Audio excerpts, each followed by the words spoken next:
Good morning, good afternoon, good evening. I am Brother Kelly Hughes, Chaplain of the Arts. We are broadcasting from the Valiant Theatre in the heart of Winnipeg's greasy Tenderloin District, just around the corner from Old Market Square, where all the Fringe stuff is happening right now as we are sitting here. This is Kelly Hughes Live Shorts Fringe 2025. Thank you so much for stopping by, whether you're joining us on Facebook, Instagram, TikTok. That's how I feel about TikTok. Probably that'll get me banned from TikTok once the bots scrape that. Or if you are listening on UMFM 101.5 or watching on our YouTube channel, thanks for stopping by. Here with my guests, very excited to have you here, Adam Bailey. Hello. And Marysia Sorry, Trembecka. you call me what you want, Kelly. Trembecka. Am I close? Marysia Trembecka. Oh, Trembecka. I was hard. so close. And the way you pronounce it is nothing like it's spelled either, so you're on a double whammy. It's spelled luxury yacht. Is how it's spelled. I wish that's not the. I'm taking. I'm out to sea on the Marysia Trembecka. I'm very excited to have you both here. Marysia is doing the Singing Psychic game show. She's got a great afro in this picture here. This is happening. It does not say, where's your venue? Tom Hendry, Venue 6. Okay, so you're at Warehouse, and of course the fabulous Adam Bailey, not to be confused with the all right Andrew Bailey. Also fabulous Andrew also, Bailey. okay, he's fine, he's fabulous.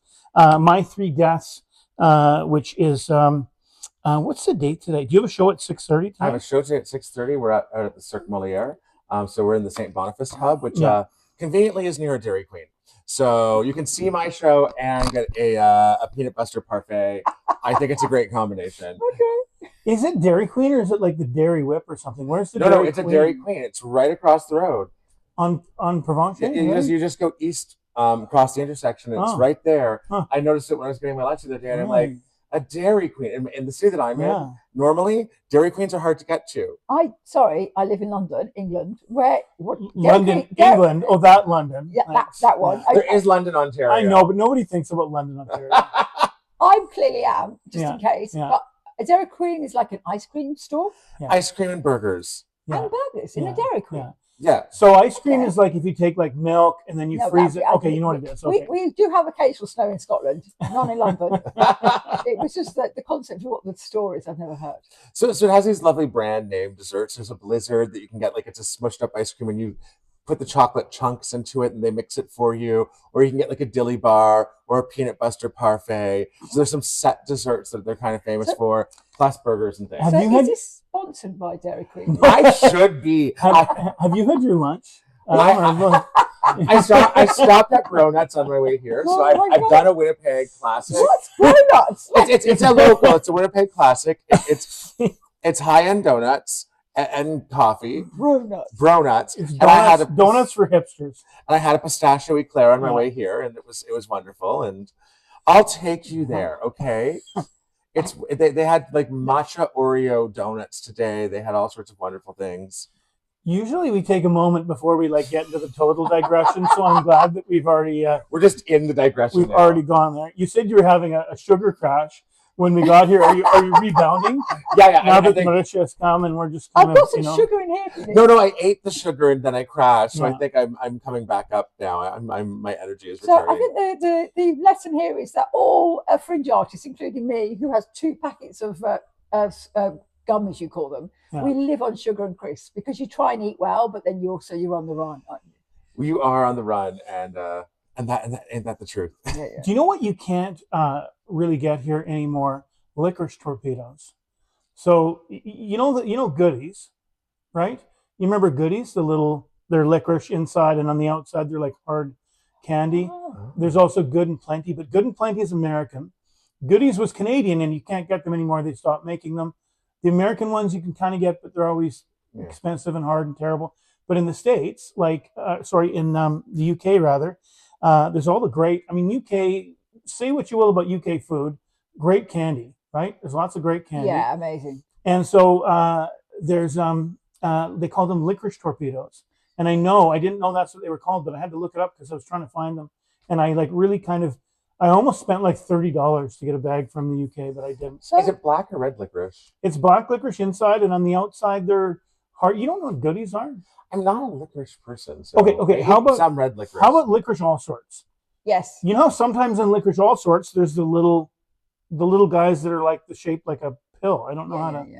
Yeah. So Anyway. there's a have you heard of salty licorice? So in Yeah. Sweden they do salty licorice, and there's an amazing brand. And also because sad to say about the Bronots, but I have to be gluten free. So they're gluten free, Yeah. but the Swedish, but they have salty licorice Yeah. is a really it's amazing because it's a sugar and the sweet. Yeah. It's that umami thing. And then they do like raspberry flavored. They do a I can't think of the brand that you can buy them all over the world. Really good licorice, like probably the best, I think. Yeah.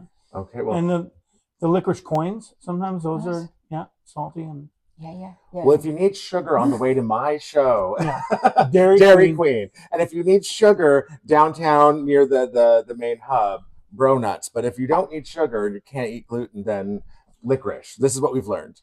And if you need sugar and you're at the Singing Psychic Game Show, I may well have a packet of. I think I've got some in here actually. No, I didn't realise. Where are they? No, they're digging not. through a bag.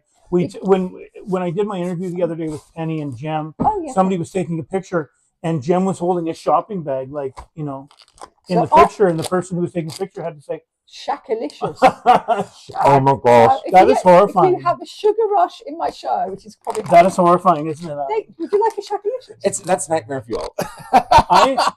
You know how on Facebook, if you scroll down a bit, it shows you all the reels. Yeah. And if you look at something, then it shows you more of that stuff. Yeah. So for a while, I accidentally tripped something in the algorithm where all it was showing me was videos of Shaq, and I don't really know. I don't know why I watched the first one, but then it just kept showing me other ones, and it took me a while to get out of that cycle of Shaq. So yeah, I'm your live Google algorithm stalker because I'm actually physically bringing the Shaq to you. Yeah, I have had the Shakalicious before, and they are giant gummies of Shaq's head that are actually kind of too thick.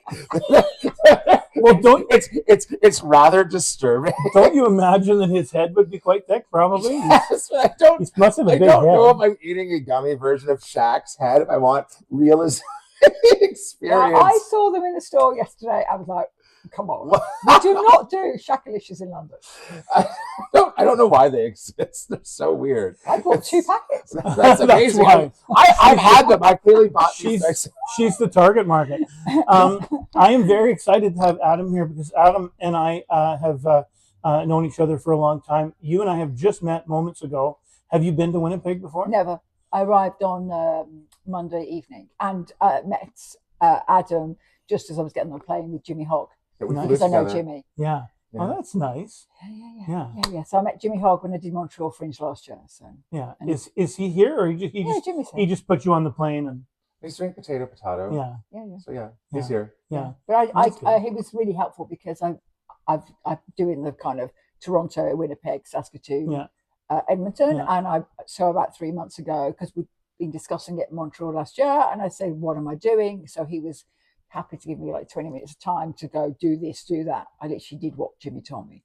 And I'm here. It's good advice. Like Jimmy is full of good advice and good stories. I've seen Potato in Toronto. He was doing a little midwinter warm up on the show, and I got to see it. It's a good show. So. No, I'll see it here. It's just obviously Toronto was too far away. And he's not there, so it wouldn't work. No, when I was in Toronto, I was busy doing Fringe. The first 2 weeks, you're too busy. And then when I thought, that's sold out, I can't see that one. So it just everyone's shows are getting seen now in Winnipeg.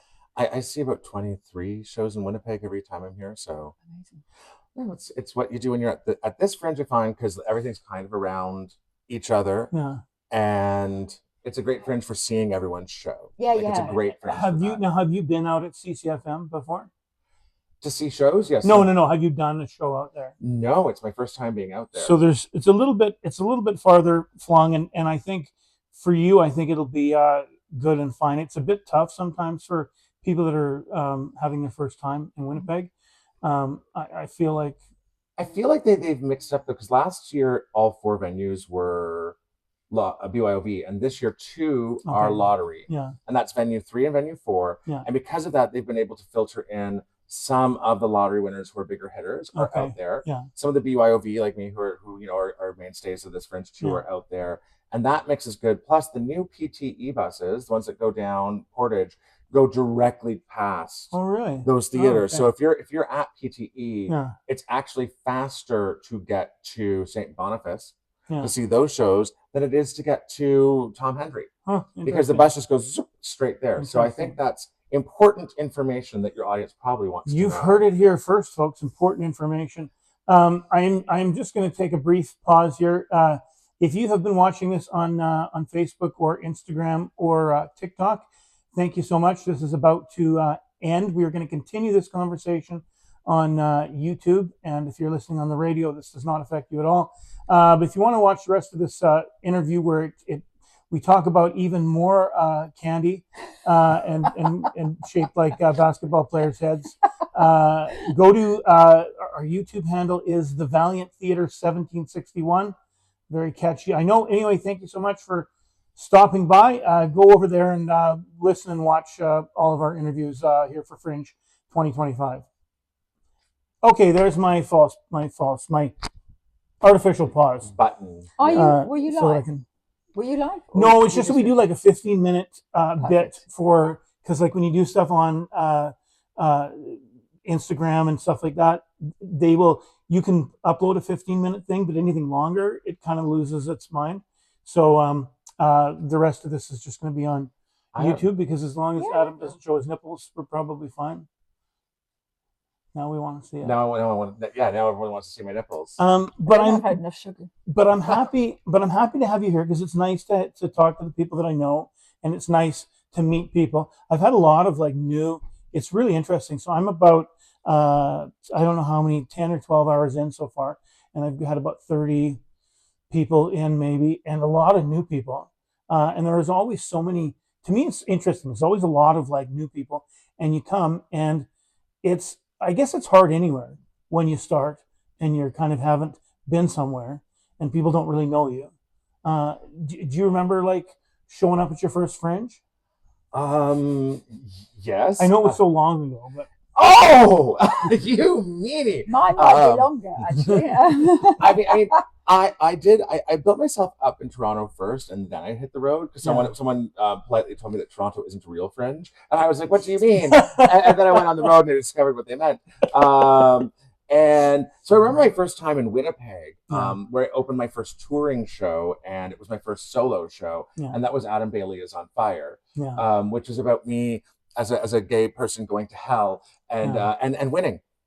Coming back, and this was actually about me coming back from the dead, so it's a full circle thing. But it actually started a really warm run here in Winnipeg. I got really good houses. I don't think I was top of the Fringe that year here, but it went on to do really well in Edmonton after this, Victoria, and then we actually circled it back. I did it in Toronto after I did the circuit, and we won a Patrons Pick Award there. We did and that show ran for 2 years because of starting here, because you got real audiences in Winnipeg that really let you know what they think about your show.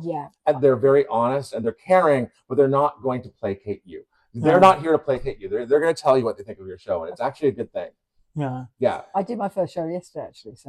So you have that. You know. They were amazing. There were way more of them than I ever expected.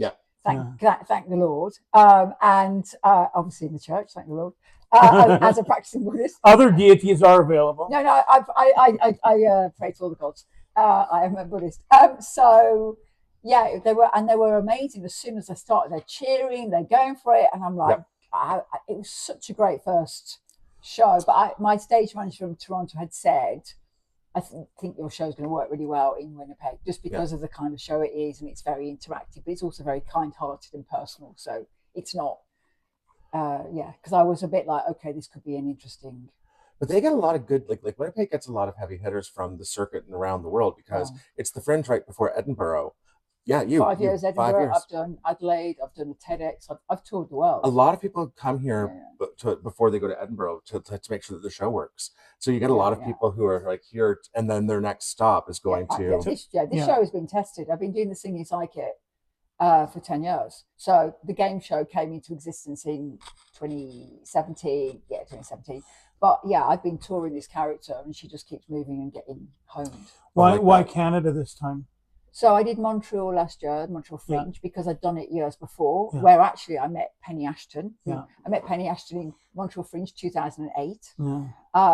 which is back in the day. So I did Montreal last year with the Singing Psychic Game Show. Got really good audiences. I got nominated for 2 awards: Outstanding Comedy and Prix de Creativity. Nice. Yeah, and I just thought, well, hang on, if it's going to work so well here, let's see about the rest of Canada. And here I am. The rest of Canada's going to love you. Yeah. So far, yeah, so far we'll see. The Singing Psychic Game Show is Marysia's show. What why are panel shows so big in the UK? I think I think we get off on the fact of being quick and fast. Yeah. And obviously, there are 2 groups of comedians, and I say this knowing that all of us will probably cross to the other dark side, but there is the kind of comic that hones every single word and works out, if you say this word before this word, you get a bigger laugh. Yeah. There's that type of comic, which I am not. And then there's the other kind of comic, like, say, someone like Ross Noble. I don't know if you know him over here, but incredibly improvisational British comic, amazing, who will literally go with the flow. And obviously, there are going to be points on your straight comic, he can interact or she can interact with the audience, and vice versa. But there are definitely 2 of that. Let's riff, let's have some fun. It's just so interesting to me because I have listened to a lot of BBC 4 Extra, where they've got a lot of these shows, Just a Minute, the news quiz, all these things where we don't really have them here. They don't really have them in the States. They're just so interesting to me because it's not always comedians. You know, sometimes you'll have an old Tory MP, or some of these ones like, is Just a Minute the one where you have to talk about something and not say the same word twice? You know that one? I don't know that. One of those is one where you have to talk and not repeat yourself with a word. And some of the people have been doing that show forever. I mean, sometimes there's people on the show that sound like they're 80. So everybody's not necessarily all comedians, but it's always funny. And I just find it very interesting as opposed to the American style of game show where everybody always seems so dumb, except for Jeopardy. But, I think there's something also about that in Britain. I mean, what I've found from Canadians so far, this is Toronto, Winnipeg. You guys are amazing. You're so polite. It's just incredible. Even when you're trying to tell me no, you're still being incredibly polite. Whereas in England or Britain, there's actual joy in being funny with each other, and a bit like comics probably would be anyway, but the general rule is you can be a little cheekier with each other. So maybe it's an extension. But don't forget Keith Johnston, massive Canadian improviser. Apparently was born in England, I didn't know, but he was a huge person on the improv scene. He came to Canada and set up all the groundlings and all that stuff. So you guys really have a real history, you guys being Canadians, of world-changing improv and theory. So I guess we have the Debaters, which is kind of in that. With the Debaters at vein of that. SCTV, we have a huge amount of improv coming out of Alberta. This city has great improv too. If you get a chance to see Improvision, they do a show at the Royal Legion, which is an interesting place to be doing a show, but they are like people who've been doing improv in Winnipeg for years, and they're very, very, very funny, and they're local, and they're definitely, as a touring artist, worth seeing, like the local comedy. Yeah. And they're also lovely people.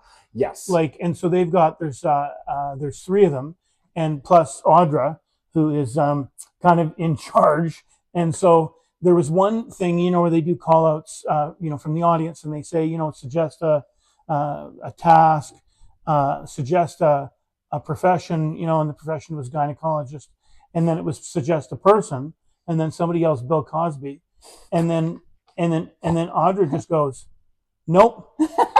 No, we're not doing that. Yes. And even it ended up being, Chuck Norris, the gynecologist or something. Yeah. But even with the way that they did that, I appreciated how, it could have gotten really gross. And I appreciated how they were funny, but it wasn't just, they didn't go for the lowest hanging fruit. And it was...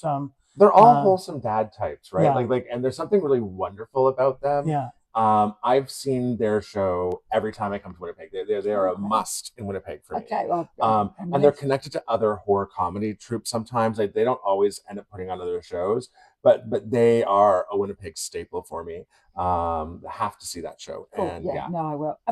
I mean, the thing is, mine became a game show because the original show was a coming of age piece Yeah. that I took to Edinburgh 2016, got nominated for Best Show Funny Women. Ridiculous, like audiences out the building around the corner. But what I realised is because it was about how she discovers her gifts and acknowledging who you are, you know. But I do random readings of the audience, and I realised the audience wanted more interaction with me as the singing psychic. So that's why I ended up turning it into the game show. Are you psychic in real life? The singing psychic is psychic. Marysia does not worry about that. Marysia has to deal with Fringe stuff. Wait. So does she have a separate space in your head where she? Okay. I have another. It's called acting. Thanks, Kelly. Oh my. Some people. Okay, I was working on a show that I'm going to be launching in Edmonton this year, but Fanny Shakur, Tupac's mom. Hopefully we get to take that around next. I have an actress who's going to be performing it. And I was telling her, because I do all these history stories. Usually my stories aren't as personal as the one that I'm doing this year, My Three Deaths. But generally I do these history stories. I was telling her at some point you will feel like this historic person is now talking through you, and it won't feel like acting. It will feel like that woo-woo thing where you could be playing a character, but right now it feels like that character is playing through you. Do you have that experience with your character? Or? And it's not just that. I have another character called Queen of the F ... world. I know we're on that. So when I started really developing singing psychic and let her come through, and I think it is about that, then all of a sudden Queen popped her head in and did one thing, and I was like, oh my God, what's this? And then I had to almost say to her, you need to wait, because singing psychic's been waiting to come to the first 1 hour show for by then quite a few years. This is 2014, 2015. I did the first Singing Psychic 2015 full show. So I had to put Queen down and allow her to speak through me. So there's a very amazing documentary. I think it's called The Prom. It's basically a very early 1960s drag queens show. It's a bit like early RuPaul in the 60s. You might have been born there. Who knows? But the point is, there is like the fabulous host and the drag queens at the back, and it's interviewing them through 3 days of this show. Andy Warhol's sitting in the front row. It's fabulous. I think it's called The Prom, but it's that early ballroom New York stuff. Oh wow! And yeah, it's amazing. And one of the very posh interviewer was a bit like, oh, what's this, a drag queen? It was a little bit more alien than it is in today's culture, except it's not alien. Yeah. Obviously, there's always been drag queens. In fact, there used to be one that used to walk around a building near where I used to live literally 500 years ago. He was like a spy. He used to duel and used to dress around. He's called the Chevalier, and he used to run around Soho literally like 1500. Amazing. Oh, wow. So there's always been drag queens. But either way, in this documentary, I think it's called The Prom, but look at it as early drag queen shows. The interviewer was saying, well, he was talking to the in drag, and I was saying, oh, what's your real name?